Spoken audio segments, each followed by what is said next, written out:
이렇게 예배하며 기도하게 하심을 감사함을 드립니다.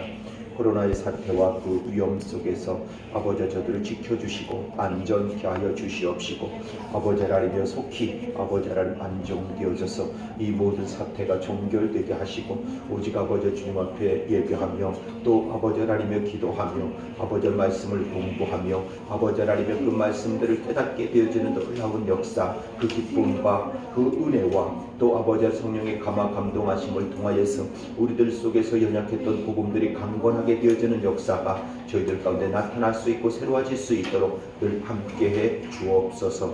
감사드리며 예수님의 이름으로 기도하옵나이다. 아멘. 오늘 우리 마태복음 5장 1장 말씀입니다.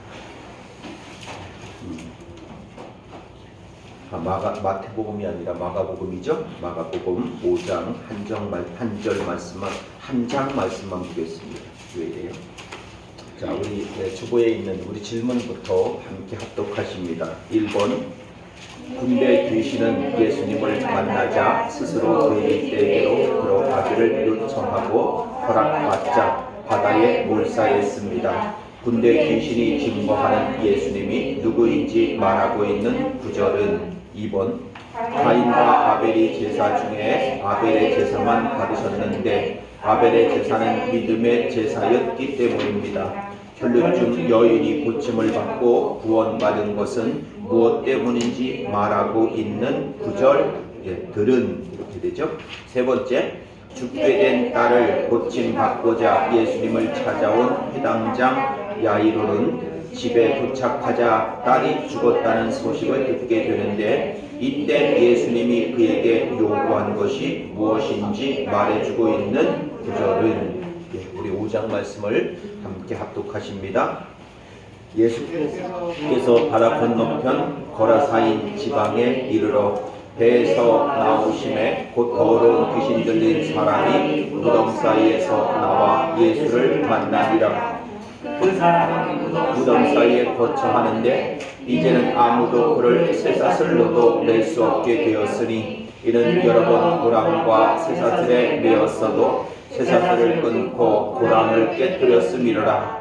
그리하여 아무도 그를 제어할 힘이 없는지라. 밤낮 무덤 사이에서나 산에서나 늘 소리 지르며 돌로 자기의 몸을 해치고 있더라. 그가 멀리서 예수를 보고 달려와 절하며 큰 소리로 부르짖어 이르되 지극히 높으신 하나님의 아들 예수여, 나와 당신이 무슨 상관이 있나이까? 원하건대 하나님 앞에 맹세하고 나를 괴롭히지 마소서 하니 이는 예수께서 이미 그에게 이르시기를 더러운 귀신아 그에게 사람에게서 나오라 하셨습니다. 이에 물으시되 내 이름이 무엇이냐 이르되 내 이름은 군대니 우리가 많은 민이다 하고 자기를 그 지방에서 내보내지 마시기를 간구하더니 마침 거기 돼지의 큰 떼가 산 곁에서 먹고 있는지라.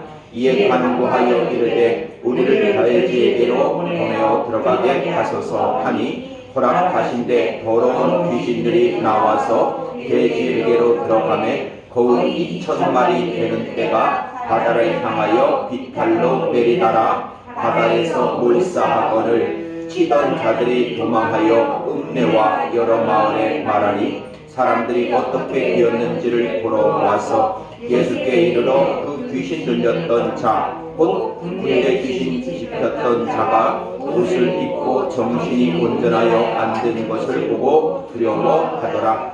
이에 귀신 들렸던 자가 당한 것과 돼지의 일을 본 자들이 그들에게 알림해 그들이 예수께 그 지방에서 떠나시기를 간구하더라. 예수께서 배에 오르실 때에 귀신 들렸던 사람이 함께 있기를 간구하였으나 허락하지 아니하시고 그에게 이르시되 집으로 돌아가 주께서 내게 어떻게 큰 일을 행하사 너를 불쌍히 여기신 것을 내 가족에게 알리라 하시니 그가 가서 예수께서 자기에게 어떻게 큰 일을 행하셨는지를 내가 보기에 전하니 모든 사람이 놀랍게 여기더라. 예수께서 배를 타시고 다시 맞은편으로 건너가시니 큰 무리가 그에게 모이거늘 이에 바닷가에 계시더니 회당장 중의 하나인 야이로라 하는 이가 와서 예수를 보고 발 아래 엎드려 간곡히 구하여 이르되 내 어린 딸이 죽게 되었사오니 오셔서 그 위에 손을 얹으사 그 구원을 받아 살게 하소서 하거늘 이에 그가 함께 가실새 큰 무리가 따라가며 애워싸 밀더라. 10배를 혈중으로 알아온 한 여자가 있어 많은 의사에게 많은 괴로움을 받았고 가진 것도 다 포기하였으되 아무 소용이 없고 도리어 더 중하여졌던 차에 예수의 소문을 듣고 무리 가운데 뛰어 뒤로 와서 그의 옷에 손을 대니 이는 내가 그의 옷에만 손을 대어도 구원을 받으리라 생각하밀러라. 이에 그의 혈류 근원이 곧 마름에 병이 나은 줄을 몸에 깨달으니라. 예수께서 그 능력이 자기에게서 나간 줄을 곧 스스로 아시고 무리 가운데 돌이켜 말씀하시되 누가 내 옷에 손을 대었느냐 하시니 제자들이 여짜오되 우리가 애워싸 미는 것을 보시며 누가 내 손을 대었느냐 물으시나이까 하되 예수께서 이 일 행한 여자를 보려고 둘러보시니 여자가 자기에게 이루어진 일을 알고 두려워하여 떨며 와서 그 앞에 엎드려 모든 사실을 여쭈니 예수께서 이르시되 이미 너를 원하였으니 평안히 가라. 내 병에서 놓여 건강할지어다. 아직 예수께서 말씀하실 때에 회당장의 집에서 사람들이 와서 회당장에게 이르되 당신의 딸이 죽었나이다. 어찌하여 선생을 더 괴롭게 하나이까? 예수께서 그 하는 말을 곁에서 들으시고 회당장에게 이르시되 두려워하지 말고 믿기만 하라 하시고 베드로와 야고보와 야고보의 형제 요한 외에 아무도 따라옴을 허락지 아니하시고 회당장의 집에 함께 가사 떠드는 것과 사람들이 울며 심히 통곡함을 보시고 들어가서 그들에게 이르시되 너희가 어찌하여 떠들며 우느냐? 이 아이가 죽은 것이 아니라 잔다 하시니 그들이 비웃더라. 예수께서 그들을 다 보내신 그 아이의 부모와 또 자기와 함께한 자들을 데리시고 아이 있는 곳에 들어가사 그 아이의 손을 잡고 이르시되 달리다 꿈 하시니 번역하면 곧 내가 내게 말하노니 소녀야 일어나라 하시니라. 소녀가 곧 일어나서 걸으니 나이가 12살이라. 사람들이 곧 크게 놀라고 놀라거늘 예수께서 이 일을 아무도 알지 못하게 하라고 그들을 많이 경계하시고 이에 소녀에게 먹을 것을 주라 하시니라. 아멘. 자, 우리가 5장 말씀입니다. 5장 말씀인데 우리가 지금 이 5장 말씀을 보려면 우리가 배경을 좀 알아야 되고요. 알아야 될 배경들이 반드시 알고 넘어가야 될 배경들이 한두 가지 있고, 그리고 또 오늘 우리는 4장 35절에 있었던 광풍에 대한 이야기부터 다시 좀 시작을 하려고 합니다. 먼저 5장을 알기 위해서 우리가 알아야 되는 아주 중요한 배경이 있죠. 자, 먼저 사복음서 중에서 제일 먼저 쓰여진 성경이 마가복음입니다. 마가복음의 시대적 배경, 다시 말하면 소위 인물적인 배경을 보면 마가복음은 그냥 세례 요한에게서 시작을 해서 예수님에게서 끝나게 되죠. 그 다음에 이제 마가복음 다음에 이제 마태복음인데, 마태복음은 어디에서 시작해서 어디에서 끝나게 될까요? 제일 먼저 나오는 인물이 누굴까요? 아브라함에게 시작해서 예수님에게 끝나게 됩니다. 그 다음에는 누가복음이 나오는데, 누가복음은 누구에게 시작해서 어디에서 끝날까요? 자, 누가복음만 보면, 원래 누가복음은 누가행전 해서 사도행전까지 가야 되죠.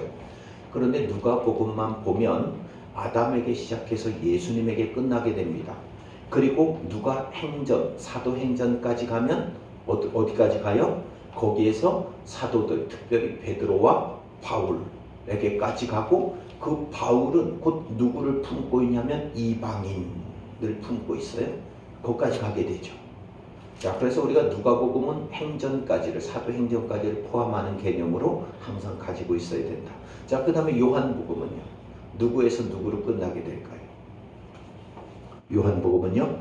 태초에서 종말에서 끝납니다. 태초부터 시작해서 종말에서 끝나는 것이 요한복음이에요. 이게 지금 사복음서를 우리가 보는 관점입니다. 이거를 가지고 있어야 되고 또 그런 내용을 품고 있는 것이다 하는 것을 우리가 가지고 있어야 돼요. 왜냐하면 그 안에서 설명하는 방식 때문에 그렇습니다. 복음을 설명하는 방식, 예수님을 복음으로 변환시키는 방식이 바로 그런 그 큰 구조 속에 들어가 있기 때문에 그래요. 자, 그 다음에 마가복음으로 와서 마가복음이 5장이 뭐가 특별히 다르냐?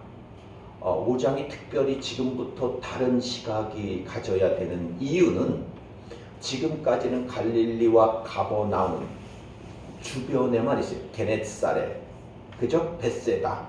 여기 갈릴리가 이렇게 있다면 갈릴리를 반으로 잘라가지고 갈릴리 이 소위 유대 지역에서만 활동하셨는데 지금 이제 5장에 오면서 어떻게 된다고요? 정확히 말하면은 4장 35절부터죠. 그때부터 거라사로 건너간다고요. 다시 말하면 갈릴리 반대편 이방인 지역으로 건너가게 된다는 뜻이에요. 건너가면 무슨 지역이 나와요? 거라사 지역이 나와요. 거라사 지역이 나오고 그 다음에 또 뭐가 나와요? 데가볼리라고 하는 지역이 나와요. 메카폴리스. 그러니까 메가폴리스죠. 메카폴리스. 그러니까 메카라는 것은 작은 도시 한 10개 이상이 모여진 큰 도시를 이룬 작은 마을 한 10개 정도가 모여서 이룬 도시. 그래서 소위 메가폴리스인데 그거를 그냥 헬라어로는 데가볼리 이렇게 되죠. 자, 그것이란 말이죠. 그래서 특별히 마가복음을 보는 중에 마가복음 4장에 와서야 비로소 소위 갈릴리 건너편으로 배를 타고 가시는구나. 이방인 지역으로 가시는구나. 이방인 지역에까지 가셔서 소위 말하면 예수님이 전하고자 하시는 복음, 예수님의 복음 되심을 전하고 예수님의 복음 되심을 나타내시고자 하시는 것이 이 5장부터라고 하는 것입니다. 그래서 누가복음 5장 그러면 우리는 그거를 또 가지고 있어야 돼요. 그 생각을 그렇게 하는 것이지 이렇게 우리가 가지고 있어야 됩니다. 그리고 나서 이제부터는 소위 반대편 이방인 지역으로 갔다가 다시 유대 지역으로 왔다가 또 다시 반대편 이방인 지역으로 갔다가 또 다시 유대 지역으로 왔다를 한 5번에서 6번 정도. 나중에는 지명이 정확하지 않기 때문에 정확하게 몇 번을 왕래를 하셨는지 어느 지역으로 갔다가 어느 지역으로 왔는지 성경이 말하지 않습니다. 그래서 정확히 몰라요. 그런데 대충 그렇게 이방인 지역으로 갔다 다시 유대인 지역으로 갔다 갈릴리 호수를 건너편으로 왔다 갔다 하신 일을 보면 대개 5번에서 6번 정도의 기사가 나온다는 것을 우리가 알 수가 있습니다. 자, 그렇게 하고 우리 4장부터 먼저 우리가 설명을 좀 하겠습니다. 지난주에 이 부분을 우리가 자세하게 못하고 그냥 넘어갔기 때문에 4장 35절에 있었던 내용을 잠시 제가 설명을 하고 지나가겠습니다. 자, 4장 35절에 보면 이렇게 말해요. 우리가 건너편으로 건너가자. 그 건너편은 어디예요? 갈릴리 호수죠. 갈릴리 호수, 갈릴리 바다. 그 갈릴리 호수 건너편으로 건너가자. 이렇게 이야기를 해요. 이제 건너가는 겁니다.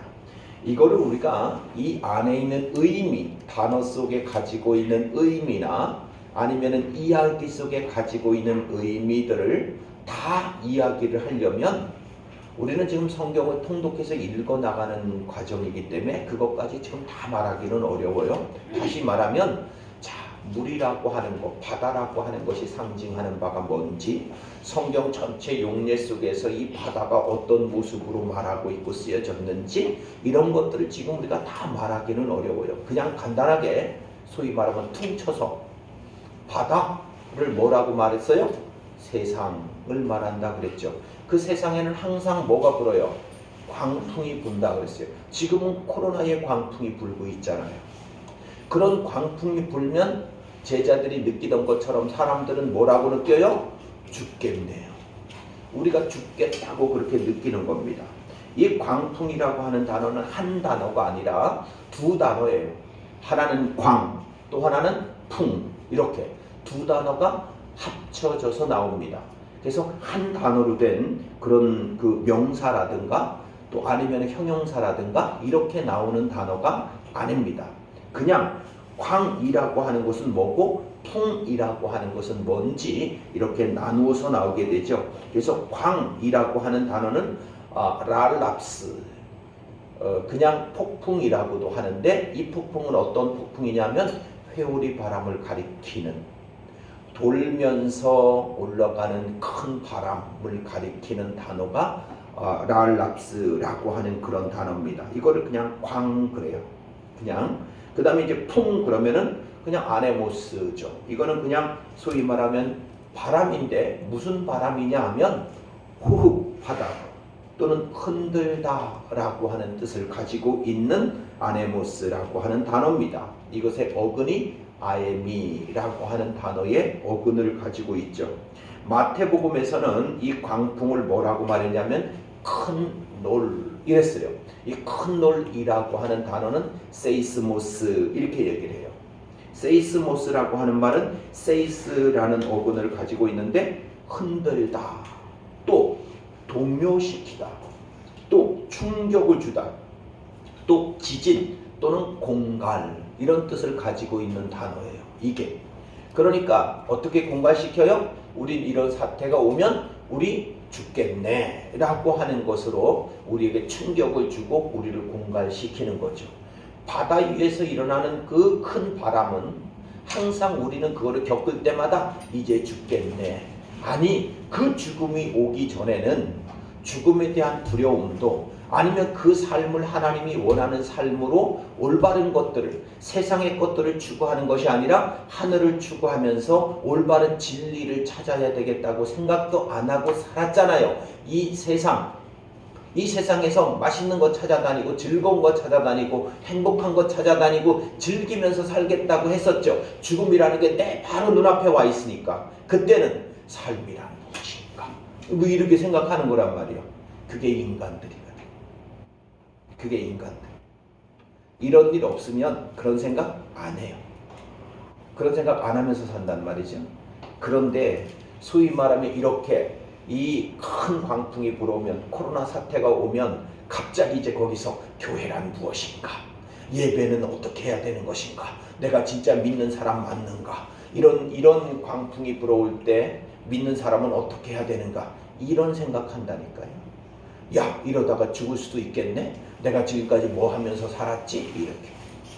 이번에도 제가 어떤 분이 이탈리아에서 그 무슨 그 편지글이라고 하면서 누가 올렸길래 제가 우리 교회 밴드에도 올렸죠. 이런 것들을 겪으면서 하나님 앞에 호소해야 되겠다, 하나님에게로 찾아가야 되겠다, 더 이상 하나님밖에 더 이상 그 뭐랄까요, 구원을 또 하나님밖에 호소할 수 있는 곳이 없다. 이제 하나님이 보이기 시작하는 거예요. 왜? 이 땅에는 답이 없거든요. 백신도 없고 약도 없고, 그죠?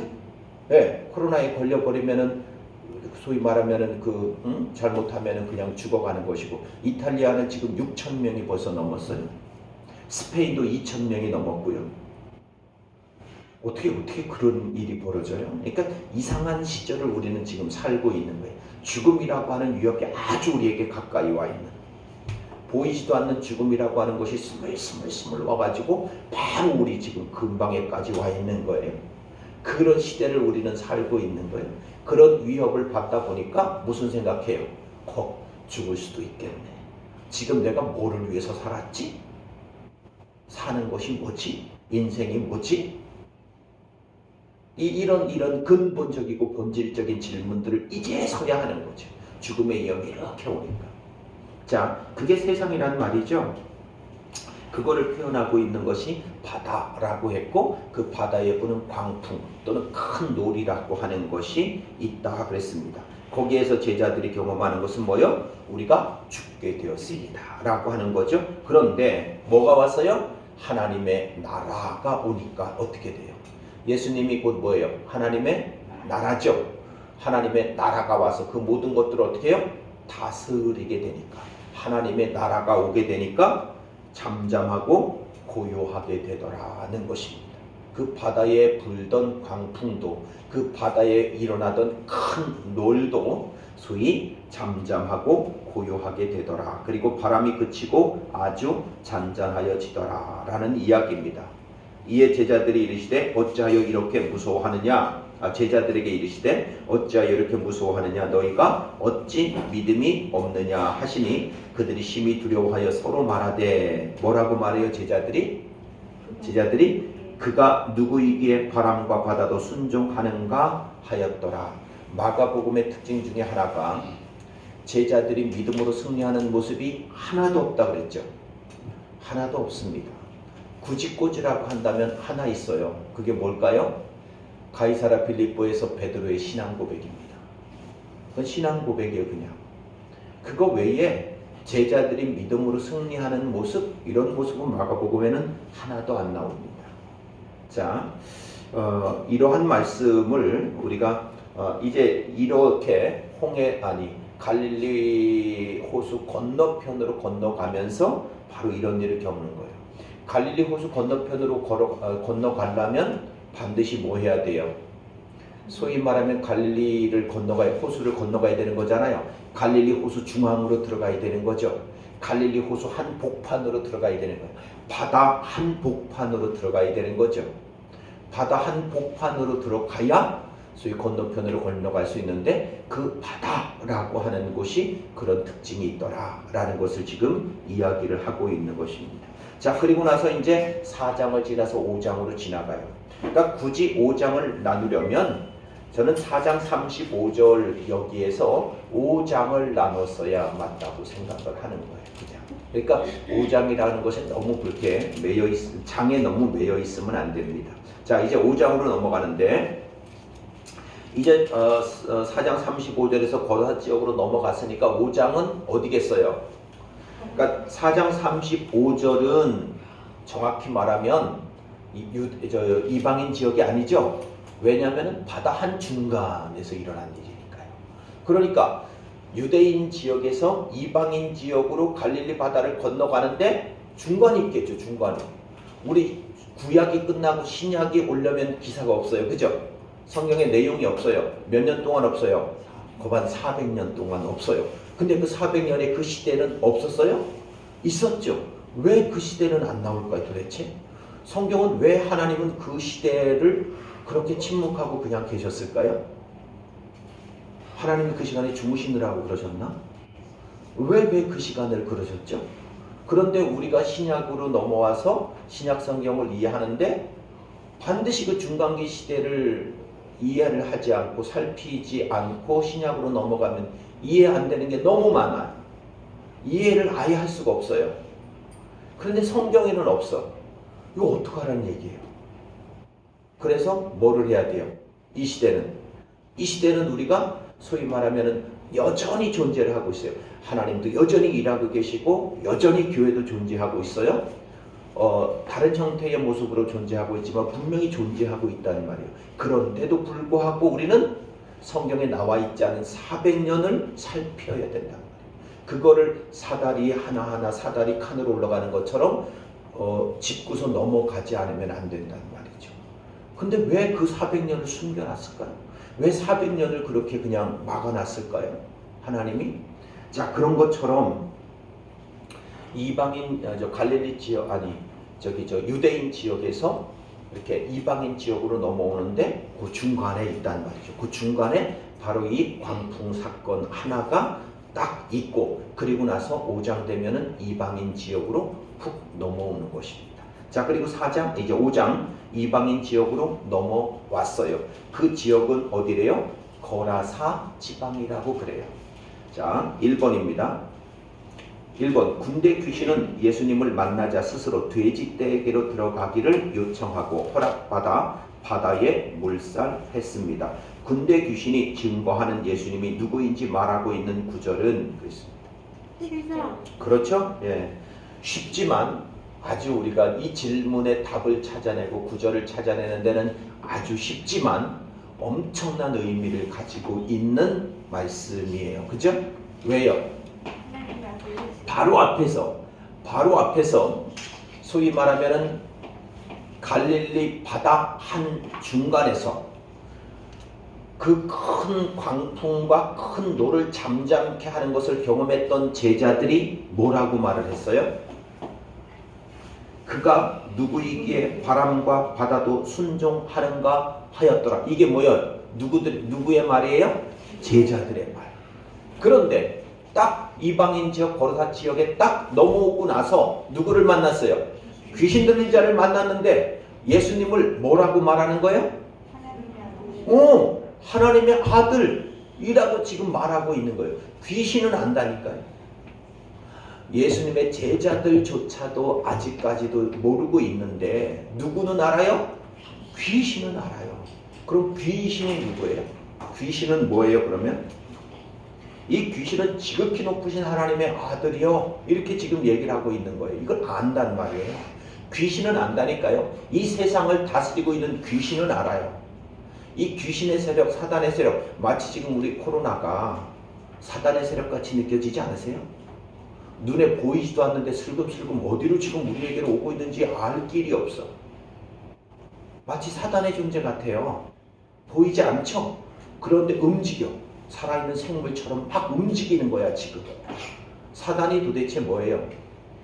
인간들의 죄악성이 뭉쳐져서 역사하고 있는 어떤 힘, 이거예요. 이게 사단이에요. 이 사단이 움직인단 말이에요. 살아서 움직이는 생물처럼 움직이고 있는 거란 말이에요. 인격체처럼 움직이고 있는 거란 말이에요. 그런데 그 총합은 뭐예요? 인간들 속에 있는 죄악의 총합이에요. 그거를 사단이라고 그러잖아요. 근데 그 사단이 살아서 움직인다니까요. 역사한다니까요. 우리를 잡아먹는다니까요. 마치 코로나가 지금 도대체 어디 어떻게 움직이고 있는지 알게 뭡니까? 언제 우리한테 왔다 갔는지도 모르죠. 그렇게 해요. 자, 지금 그게 지금 사단과 같아였고 코로나가. 그런데 그 사단은 안다는 거예요. 그 귀신은 알아요.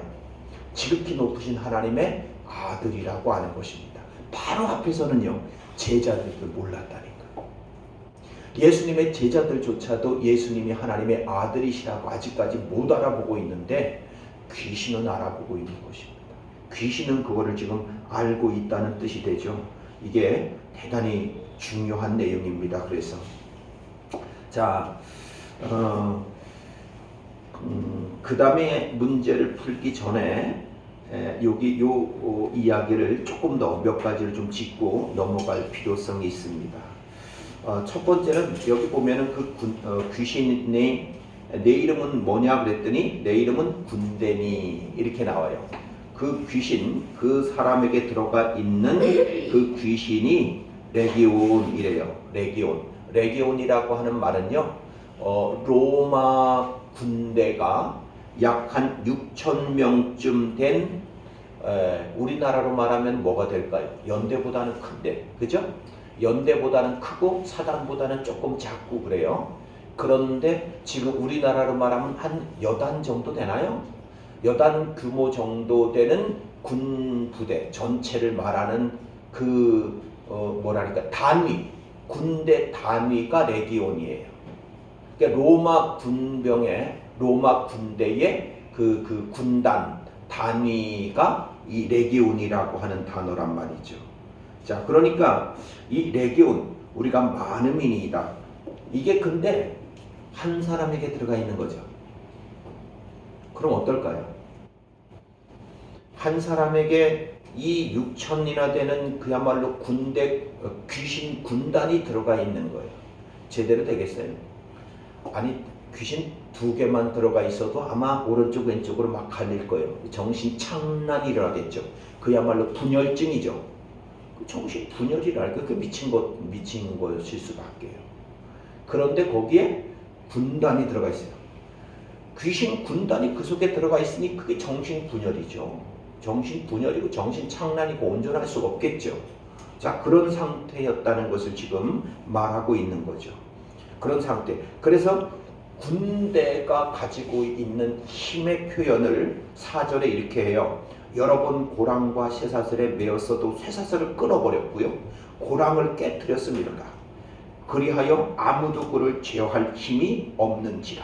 밤낮 무덤 사이에서나 산에서나 늘 소리를 지르며 돌로 자기의 몸을 해치고 있더라. 이런 꼴이었단 말이에요. 그 속에 군단이나 되는 귀신이 들어가 있는 상태였던 거죠. 그게 사는 상태겠어요? 귀신에게 잡혀있는 상태. 그냥 그죠? 세상에서 마치 미친 것처럼 세상에 그런 그 소리 지르면서 돌아다니는 그런 모습이겠죠.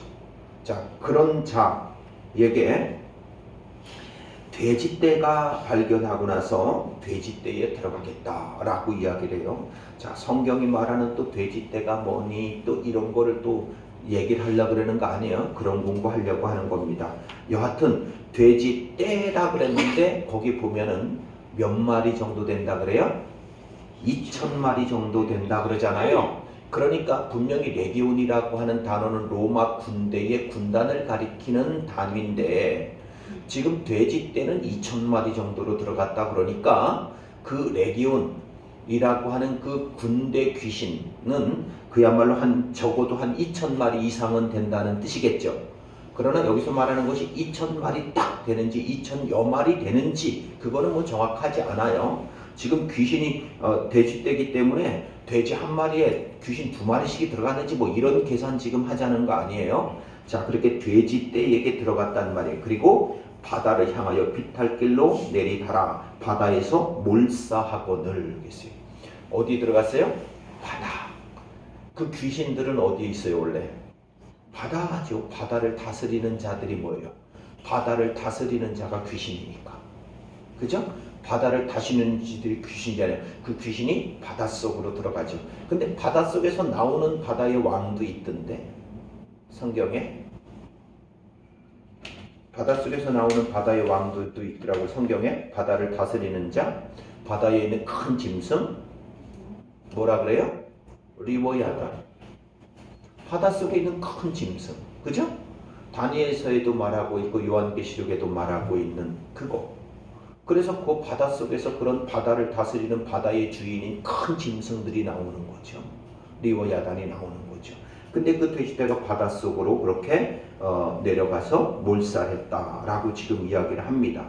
그리고 나서 예수께서 배에 오르실 때에 귀신 들렸던 사람이 함께 있기를 간구하였으나 허락하지 아니하셨다. 그리고 집에 들어가 주께서 내게 어떻게 큰 일을 행하사 너를 불쌍히 여기신 것을 내 가족에게 알리라 그랬는데 그가 어디로 갔어요? 집에 갔다가 데가볼리로 갔는지는 모르겠는데 성경은 그냥 그가 가서 예수께서 자기에게 어떻게 큰일 행하셨는지를 어디로 가요?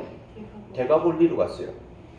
데가볼리에 전파하니 모든 사람이 놀랍게 여기더라 그랬어요. 데가볼리는 그럼 어디라 그랬어요? 이방인 지역이라 그랬죠? 다시 말하면 갈릴리 호수 건너편에 있는 지명 2개가 나오는데 그 지명이 뭐예요? 거라사하고 데가볼리입니다. 메카폴리스, 데가볼리라고 하는 지역이죠. 그리고 맨 위쪽에는 소위 말하면 베세다라고 하는 이 호수를 정확하게 그려서 맨 위쪽으로 올라가면 소위 베세다라고 하는 곳으로 나오고 또 아래쪽으로 내려오면은 소위 마가다라고 하는 달마누아라고 하는 지역이 또 나와요. 자, 이렇게 갈릴리 호수라고 하는 것을 놓고 소위 말하면 유대 지역과 이방인 지역에 있는 지명이 나오고 또 중간에 있는 베세다하고 또 달마누아하고 이렇게 지금 갈릴리 호수를 가지고서 지금 이렇게 배경으로 활동하고 계시는 예수님에 대하여 설명하고 있는 것입니다. 자, 그 다음에 2번째. 가인과 아벨이 제사 중에 아벨의 제사만 받았는데 아벨의 제사는 믿음의 제사 히브리서 11장 4절에 였기 때문입니다. 혈루증 여인이 고침을 받고 구원받은 것은 무엇 때문인지 말하고 있는 구절들은입니다. 구절들은 그래서 떨어져 있는 2구절입니다. 몇 절일까요?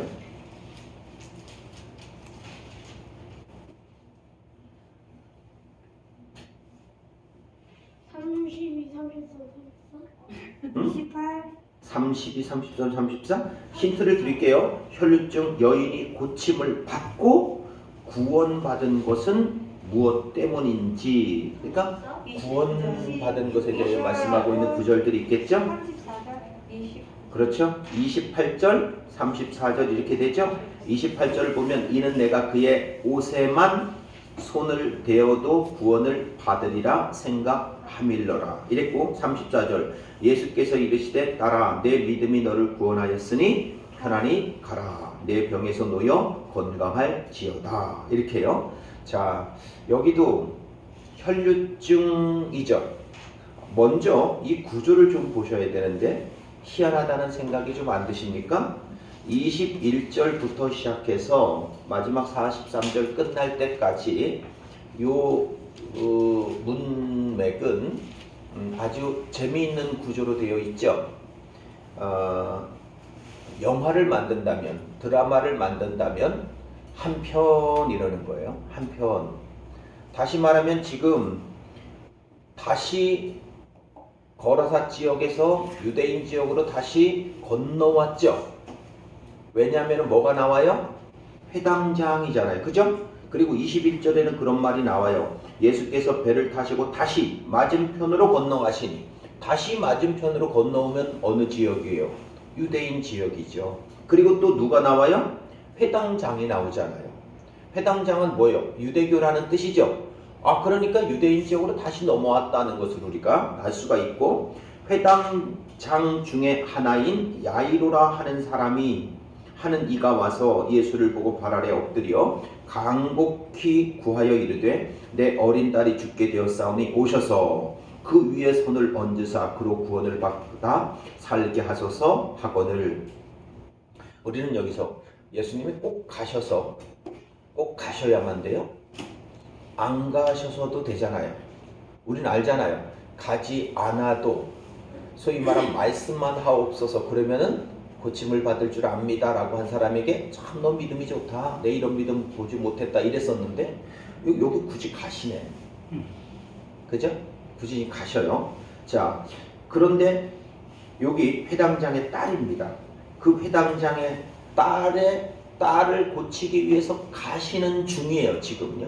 가시는 중에 너무 많은 사람들이 예수님을 쫓아오는 거죠. 그러니까 그 중에 또 일어나는 사건이에요. 그러니까 사건이 지금 두 개가 있는데, 회당장 야이로의 딸에 대한 치유 사건이 있는데 여기를 중간을 틈을 내고 12의 혈류증으로 앓았었던 어떤 여인의 이야기를 중간에 갖다 또 집어넣죠. 집어넣고 있는 거예요. 요거는 그냥 한눈에 볼 수 있는 수미, 머리와 꼬리를 같은 이야기를 두고 중간에 다른 이야기를 갖다 집어넣는 수미상관법. 다른 말로 또 비슷하게 하면 샌드위치, 이런 구조로 지금 말하고 있다는 것을 알아야 돼요. 그런데 그게 전혀 다른 얘기인 줄 알았더니 같은 얘기네. 이렇게 되는 거예요. 그죠? 성경을 이해하는 방법이에요. 성경이 보는 그 구조를 보는 방법이에요. 그게 아주 잘 보여주고 있는 곳이 여기에요. 그게 수미상관. 결론을 맨 앞에와 맨 뒤로 똑같은 것을 두고 중간에 다른 이야기를 갖다 집어넣는데 나중에 보니까 이게 생뚱맞게 다른 이야기들이 아니라 다 같이 연결되는 이야기네. 이렇게 지금 하는 거예요. 그러니까 그거를 모르면 사람들이 오해를 해요. 오해를 해.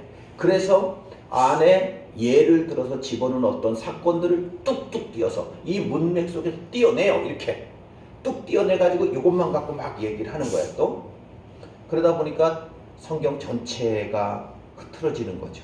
이게 깨지는 거예요. 자꾸요. 그러면서 이거를 하나님이 이렇게 말했어, 이게 복음이야, 이렇게 말하니까 복음이 왜곡되는 거예요. 복음이 오해되어질 수 있단 말이에요. 그래서 오늘 그걸 아주 잘 보여주는 게 요 본문이에요.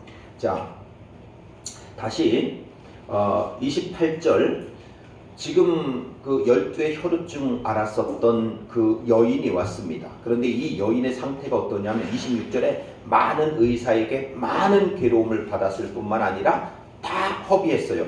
그리고 아무 효용도 없고 도리어 더 중하여졌던 차예요. 가망이 없죠.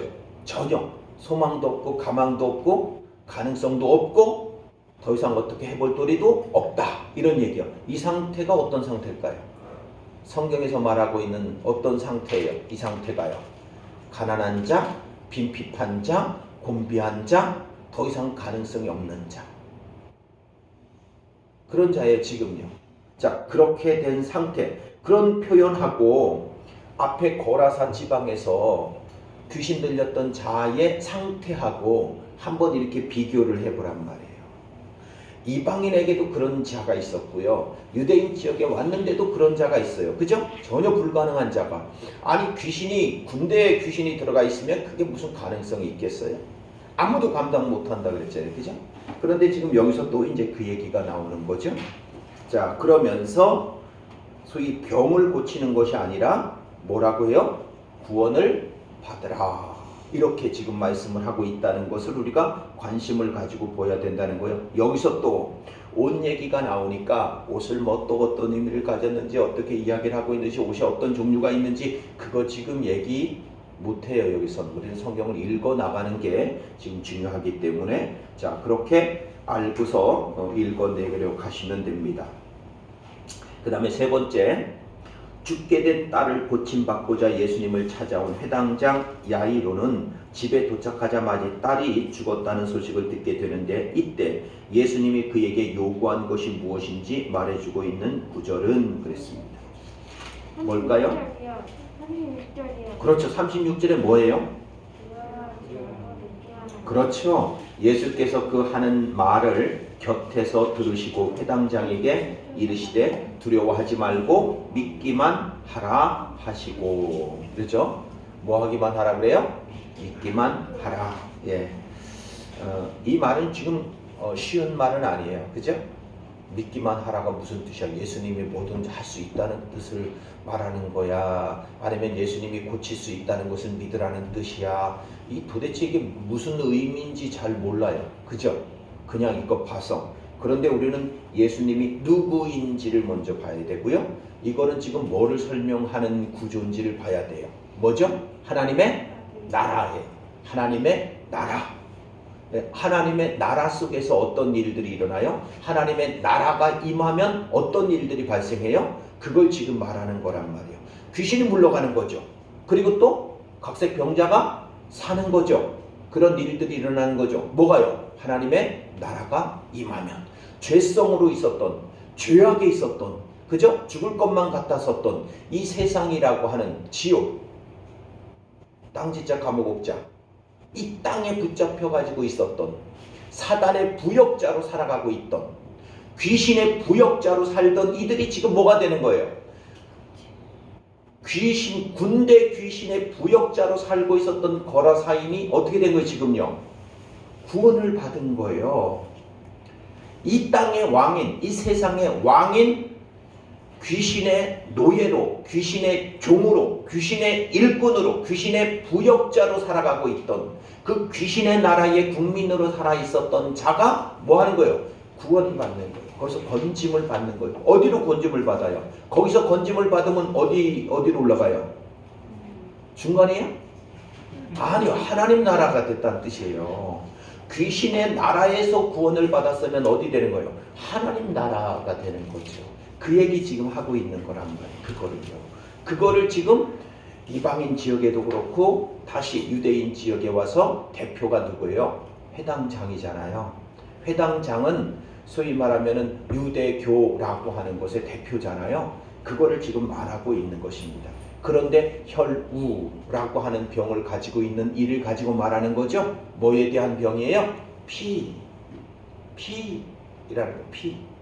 피에 대한 병을 가지고 있는 자죠. 피를 그냥 흘려버리고 있는 거죠. 피를 그냥 흘려내버려서 땅에 떨어지면 어떻게 돼요? 안 되잖아요. 그러면 그러고 있는 자, 이 피 흘리는 자에 대한 것을 지금 가지고 말을 하고 있는 거란 말입니다. 자, 그리고 39절에 들어가서 그들에게 이르시되 너희가 어찌하여 떠들며 우느냐? 아이가 죽은 것이 아니라 잔다. 이렇게 얘기를 해요. 아이가 죽은 것이 아니라 잔다. 잔다. 카드도 죽은 것이 아니라 잔다. 죽은 자하고 자는 자하고, 자는 자는 누구라 그랬어요? 성도, 교회인 거죠. 그런데 아예 죽어 있으면 어떻게 돼요? 그건 심판받을 자고 멸망받을 자죠. 근데 죽은 게 아니라 자는 거예요. 그래서 자는 자는 깨우면 일어나는 거죠. 일어나라 그러면 일어나는 거예요. 일어나라 그랬는데도 안 일어나면 어떻게 해요? 죽은 거죠. 일어나라 그럴 때 그 소리 듣고 일어날 수 있으면은 잠자는 자인데, 일어나라 그랬는데 못 일어나고 있으면 죽은 자란 말이죠. 그래서 잔다 이렇게 말씀을 하시는 겁니다. 그리고 우리가 잘 알고 있는 단어들이 나오죠. 달리다쿰이라고 하는 단어가 나옵니다. 자, 이거 달리다쿰은 탈리다 플러스 쿰이라는 말이에요. 쿰이 이런 말이죠. 탈리다라고 하는 말은 그냥 처녀 또는 소녀 이런 뜻이에요. 그리고 쿰이라고 하는 말은 뭐예요? 일어나라는 뜻이에요. 그러니까 그냥 소녀야 일어나라 이런 뜻이란 말이죠. 그런데 여기서 우리는 쿰이라고 하는 단어를 조금 더 우리가 좀 살펴볼 필요가 있어요. 일어나라가 쿰이라는 단어입니다. 이 쿰이라고 하는 단어, 이 쿰이라고 하는 단어는 소위 쿰이라고 말하면 두 단어가 합쳐져서 만들어진 단어예요. 하나는 고프, 하나는 맴. 이 단어를 합쳐서 쿰 이렇게 지금 말하는 거예요. 이 고프라고 하는 단어는 소위 파괴하다, 다시 세우다. 그런데 맴이라고 하는 것은 어떤 의미를 가지고 있냐 하면 소위 물 또는 진리 또는 말씀이라는 단어를 의미하는 거예요. 이건 이제 단어를 분해한 거예요. 이 글자를 분해한 겁니다. 글자를 분해하면은 그런 뜻을 가지고 있는 거예요. 그러니까 일어나는 것은 뭐 하는 거예요?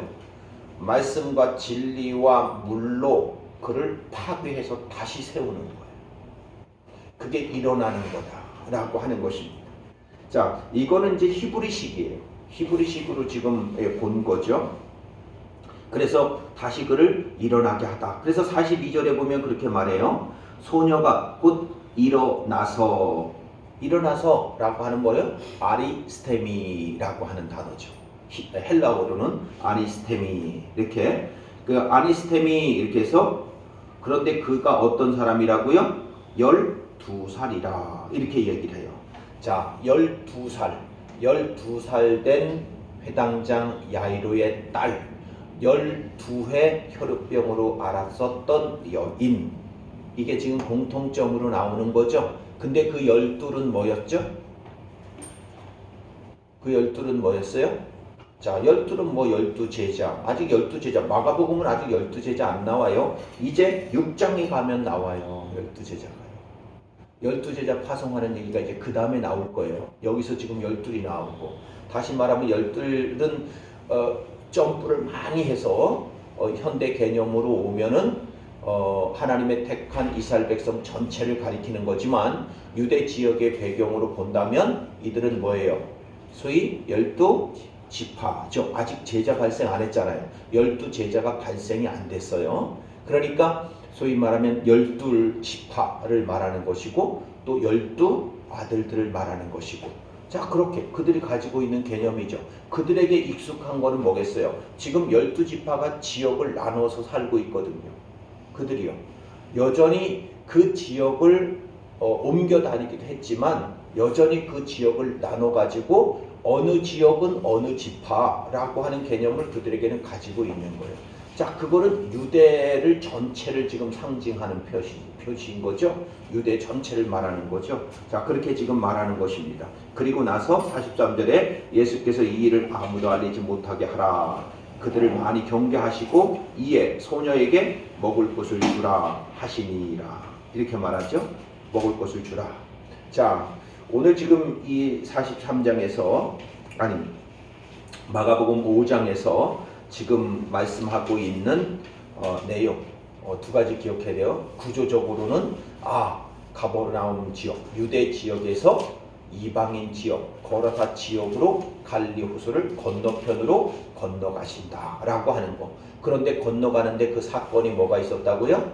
소위 말하면 거라사에 가서 귀신 들린 자를 만나는 사건과 또 혈육병을 들렸었던 두 사람을 고치는 사건이 나왔다는 거죠. 자, 그렇게 하나님께서 행하시는 구원, 아니 하나님의 나라가 임함으로써 바로 그 죽음의 증상들, 죄악의 증상들, 사단의 증상들, 그리고 특별히 이 사단, 이 세상을 다스리는 사단의 노예로, 종으로, 부역자로 살던 자들에 대한 구원, 이 땅에서 죽음의 증상으로 살고 있었던 자들에 대한 구원을 말씀하고 있는 것이다. 뭐가 오면?